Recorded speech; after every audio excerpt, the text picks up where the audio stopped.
what I suggest is that each speaker speaks for no longer than 25 minutes, which would leave 5 minutes for questions. And at the 25-minute mark, I'll flash a piece of paper which says 5. Oh, sorry, at the 20-minute mark, sorry. Just to repeat, this is joint with work with Dilip Mukherjee. It's very much work in progress. So obviously comments are welcome. Now, the motivation for this paper really comes from the fact that we tend to talk about corruption as a single entity or a wholesome phenomenon.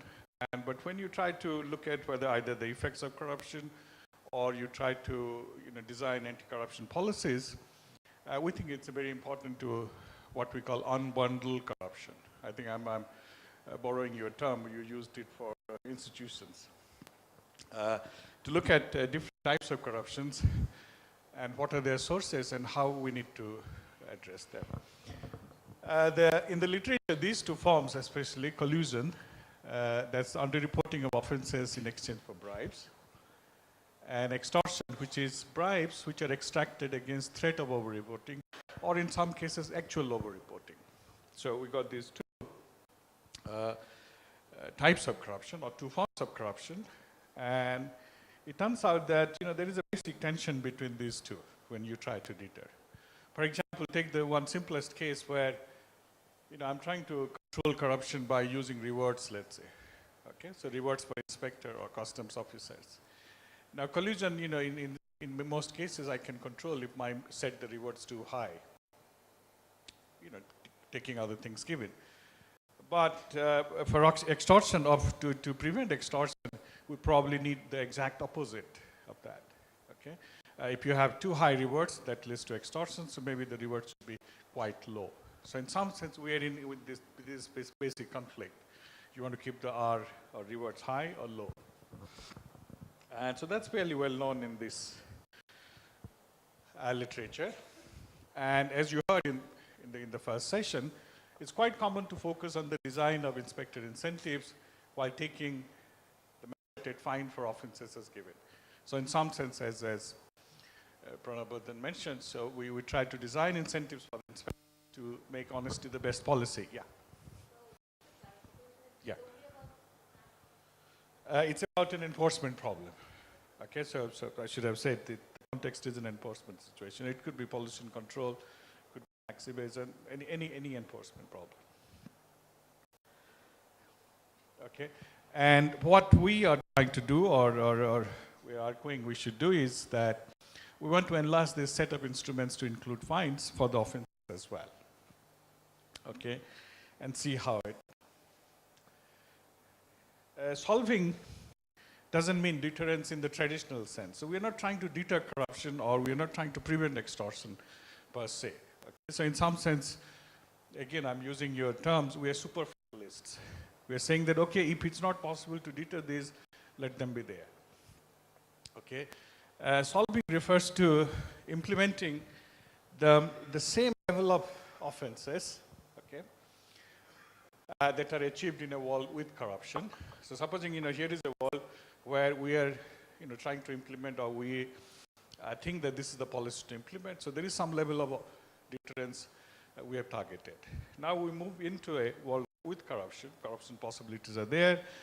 And we are saying that we're solving the problem if we could implement exactly same level of offenses or achieve the same level of deterrence. So that's in that sense. And so that's just to give you the main idea how it's working. So supposing F is the initial fine, so that it could be for evading taxes or underreporting your income. F could be in this particular context that we are using. Let's say it's the fine for choosing certain level of pollution. Okay, and what really corruption does, both forms of corruption, collusion and extortion, is that your effective fine is different from the stipulated fine. Okay, so that's why the E is coming in. Now, so we know that E becomes different from F, which is where enforcement gets diluted. So implementation in our sense is that can we think of another fine function G such that the effective fine matches with the original stipulated one. Okay. In some cases, it's not an exact match, so E is not equal to F, but at least the marginal incentives remain the same.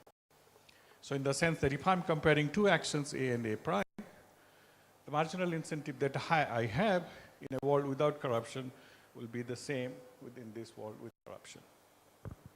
Okay. Now obviously, so that's one side of the story, whether I can implement these actions. But also I have to worry about, since I'm changing the fine functions, in many contexts this will have implications for revenue. So I'll be talking about, do we have something to say about that.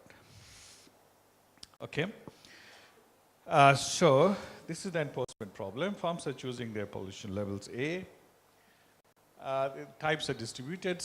That's why we'll see some types polluting, some types not polluting. And the benefit to a type T from choosing pollution level is given. Okay. So the end of this exercise, firms are, it's a standard enforcement problem. There is nothing new here. Firms are inspected with some probability mu. Firm detects pollution level, pays a penalty F. So F is the only instrument that's we'll be talking about. Firms and inspectors are risk neutral.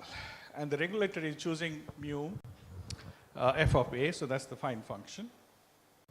And the action schedule which will maximize welfare. Now I've kept the welfare calculations or the entire welfare exercise out of the picture here. That's in the background, but that's in the paper. Reason being, I'm just focusing on, supposing this is what we want to implement. This is what we want to achieve. Okay, can we do that? So that's the task I'm interested in today. And these are my constraints. Obviously, mu has to be less than 1. And there are also limited liability constraints, so I cannot make my fine arbitrarily large. So W is the Commonwealth. Sorry. Types given, it's basically your benefit will depend on what type you are. So think of, in the regulation context, we try to motivate types saying the technology of the firm. So what is the benefit from pollution? Well, it's the cost you save by not preventing pollution. So, depending on what kind of technology you have different benefits. Yeah. We are trying to achieve A star T. So let's say, this type of farms will pollute this much. This type of farms will pollute this much.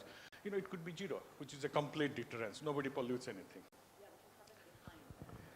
No. So I'll be operating, saying, give me an A star, can I implement it?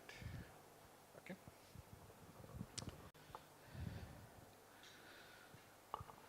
Okay. So that's the action schedule. Which the regulator wants to implement, and if F star A is the corresponding second best fine function. Okay, I'm sorry about the term second best coming in because I haven't really defined what second best is, but that's, as I said, in the background there is a welfare calculations going on. So think of this scenario where the regulator has picked up A star T, saying this is what I'm trying to implement, and F star A is the fine function which does it. Okay. Now I'm saying, okay, now we move into a world with corruption. Okay, there is both collusion and extortion going on. Can we think of another fine function G so that we can achieve the same A star T? Yeah. Sorry, full information in the sense? No, T is not. Not. So it's after the audit. So with probability mu, you go, you audit, you find the firm, you know the exact level of A. So in that sense, yes, for the interaction between the firm and the inspector, it's a full information. Yeah. Well, the case without corruption is that, if you like, the benchmark situations where all auditors are honest. So they go, they inspect the firm, they look at the pollution level, so they know what the A is, and they report the actual A, and you are sanctioned according to F of A. In a world with corruption, this inspector is corruptible, so it goes, detects the correct A, but it can report something else.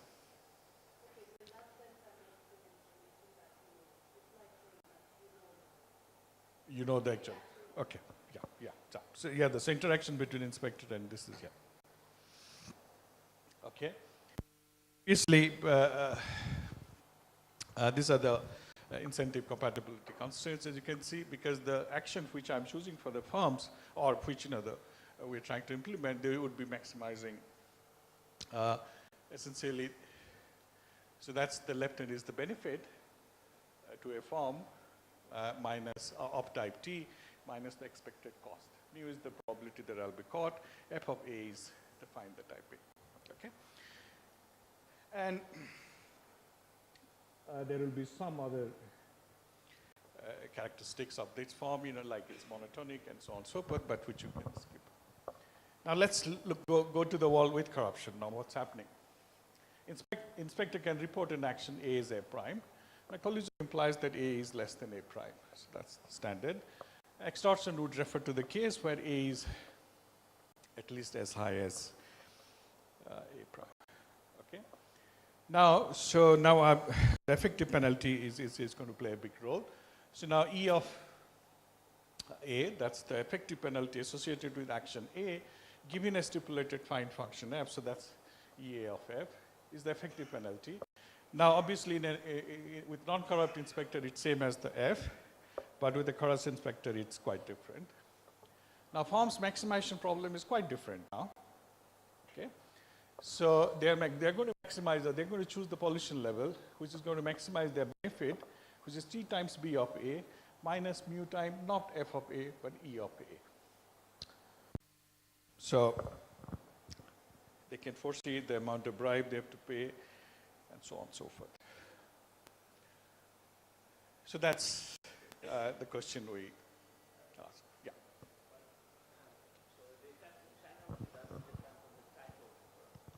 No. That's crucial to the model. No. What I'm going to do is I'm going to characterize saying these are the cases where we can do it, and you will see that in most of the cases, or in all the cases, in fact, the types do not matter. So, yeah. Okay, yeah. Okay. Does it have revenue implications? Yes, we'll talk about it if we have time. But,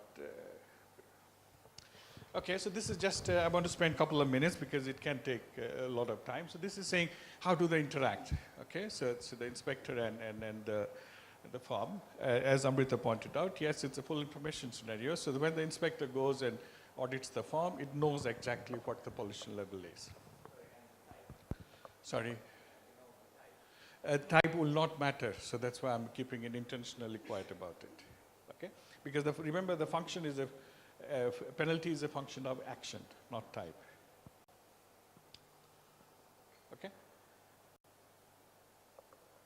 So I detect your pollution level. The book says that, okay, the fine should be this much. I implement it. Okay? I'm keeping intentionally, avoiding your question. We'll come to it. So supposing, and they decide on some bribe, and they decide what to report. Okay? This is pretty standard. So if they fail to agree, they play a non-cooperative game, which is as follows. So the inspector reports A double prime, which could be in excess of A, which is where the extortion possibilities are coming in, or the over-reporting comes in. And we are trying to limit the extortion possibilities. So the firm can accept or appeal at some cost L. Again, L doesn't depend on your type to start with. L doesn't depend on anything. In fact, L is constant. But we can make it, we can relax a lot of it, but we can't let it be a function of your type. And if you accept, if you decide not to appeal against it, you pay the fine, which is according to the report, and the inspector receives its reward.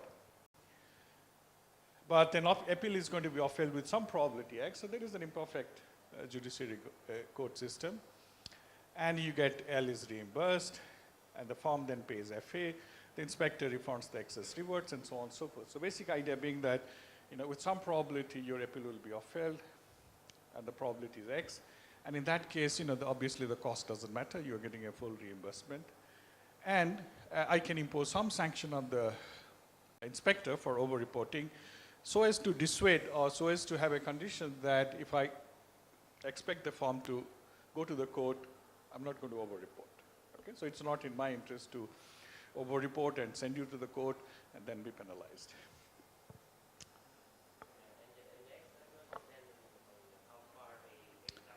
No, no, no. We have some discussion about it in the paper, but no, no. Okay. We've got also bounds on X, how low it can be, how so on and so forth. Okay. And with some probability it's going to lose. So essentially what does that, does whole exercise, there are different ways you can write that model. It does this to, say to what extent it can extort you. Okay. Supposing I haven't done any pollution. Yeah. Sorry? In fact, nobody appeals. Yeah, because the inspector knows that you are going to appeal and I don't like to be appealed against. So I will extort you to the extent that you are indifferent between appealing and not appealing. Okay, at least in this case. When I make L private knowledge, there will be some appeal in equilibrium. Okay. So what this does is to fix how much I can extort. Okay. Now why do we need that? That's an important thing. If extortion is unbounded, okay, supposing zero pollution can be extorted as maximum or reported as then enforcement is meaningless because inspector report is without any meaning. Okay, so that's something we have to rely on. Okay, and so the last part is as says it's not as Pranab said in the first talk that it's not enough just to have reports, rewards. We also need some monitoring. Okay, and so that's so if your report is less than A, so if there is some collusion, so with some probability, there will be a leak or there will be super audit. I don't know. I don't care. And in that case, I can impose some fines. Okay, so then there you have the rewards, and you have the corresponding sanctions against underreporting also. So then you have the codes, you have the sanctions against over-reporting. Yeah. Yeah, there is a cost L. Yeah. Okay.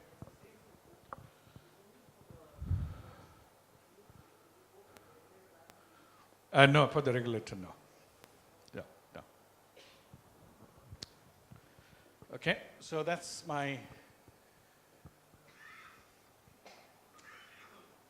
If you like, that's the interaction.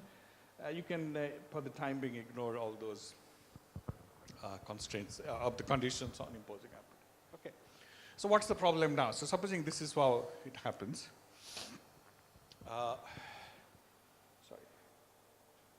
I jumped too much. Okay. So what's going to happen? So this is what is going to characterize or if you like, it's a simple way of looking at things, classifying things. So given the game that I described to you, okay, it's simple, but that captures roughly the way things happen.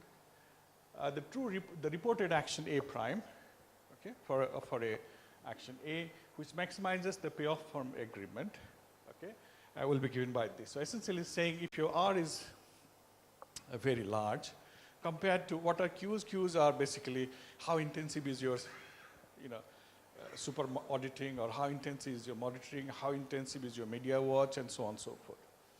K and J are essentially penalties which you have to pay if you are caught to have been involved in collusion. Okay, so depending on how high they are, we need some level of R to discourage collusion or not. Okay, so that's why I've got two cases.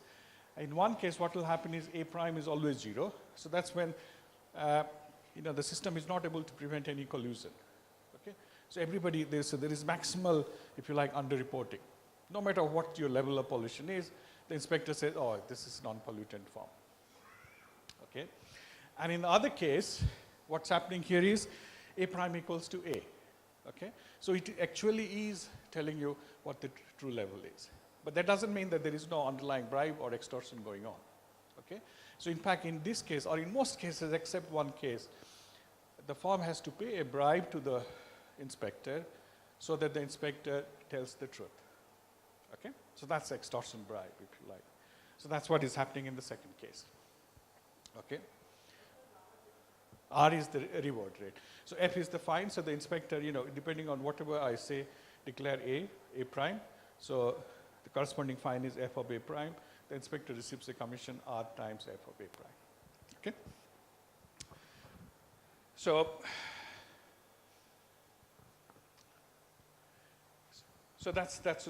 I'm going to consider now two cases. In one case, we worry only about extortion. Okay? Yeah. For understanding, so sneak it happens regardless of litigation. Yeah. That's why I use the term leakage actually. So it's not policy dependent. Okay. So first I'm looking at the case where, let's say, R is sufficiently large compared to Q, K, J, all those things, so that I only have to worry about extortion. So there's no incentive for you to collude and underreport. But you'll take a bribe for reporting the true action. So in that case, what's going to happen? Okay. Now, it's quite clear that I won't be able to implement the A star T, which I started with, and which I was able to implement with a fine function F star A. Why is that? Well, remember what is happening is that a simple thing, simple intuition, and we also, it's easy to associate with that intuition. Not everybody gets extorted in the same way. That's the problem. Okay? People who are at the bottom level, let's say small a, their F of A is small, so they can be extorted the full length. Okay? Full length meaning, I'm going to report an action so that you are just indifferent between going to the court and not going to the court. Okay? But when you're right at the top, I'm not able to do that. Why? Because your fine is already close to the maximum. Okay? So I don't have sufficient, if you like, scope for over-reporting. Okay? So if you have that kind of thing, so what's happening is the marginal incentives go down at the top, whereas they're intact at the bottom. So what we try to do is that saying, okay, so now can we change the original fine function in such a way that the marginal incentives are maintained throughout? So essentially ensuring that everybody is extorted exactly the same way. Okay? And in fact, it might sound a bit strange, but we are saying if everybody is extorted the same way, it's not a problem. Okay? So that's my